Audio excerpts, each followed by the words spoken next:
अनंत टिप्या refresh व्हा। राज्यात तापमानाचा पारा वाढल्याने उष्माघाताचे प्रकार वाढू लागलेत। राज्यभरात मार्च महिन्यात उष्माघाताची 13 प्रकरणे सार्वजनिक आरोग्य विभागाने नोंदवली आहेत। उष्णतेच्या लाटेच्या पार्श्वभूमीवर आरोग्य यंत्रणांना दक्ष राहण्याचे निर्देश आरोग्य विभागाने दिले आहेत। तसंच नागरिकांनी उन्हात बाहेर पडताना योग्य काळजी घ्यावी असं आवाहनही करण्यात आलं आहे। राज्यात उष्माघाताचे रुग्ण वाढू लागल्याने आरोग्य विभागाने सर्व जिल्हा आरोग्य अधिकारी, जिल्हा शल्यचिकित्सक आणि महापालिकांचे वैद्यकीय अधिकारी यांना उपाययोजना करण्याचे निर्देश दिले आहेत। याबाबत आरोग्य सहसंचालक डॉक्टर राधाकिशन पवार म्हणाले की राज्यात बऱ्याच भागात उष्णतेचे प्रमाण वाढले आहे, त्यामुळे उष्णतेची लाट येण्याची शक्यता आहे।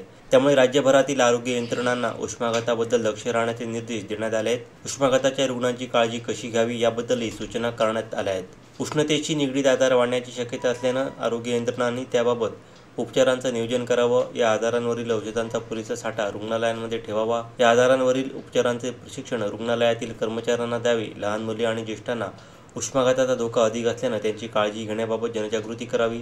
उष्माघातापासून बचाव करण्यासाठीच्या उपाययोजनांची माहिती जनतेला द्यावी असे निर्देशही देण्यात आले आहेत। आमचे दिवसभरातले सर्व अपडेट्स, ताज्या घडामोडी आणि थेट लाईव्ह पाहण्यासाठी सबस्क्राइब करा, लाईक करा कोकणचं नंबर 1 महा चॅनल कोकण 7 लाईव्हचं YouTube चॅनल।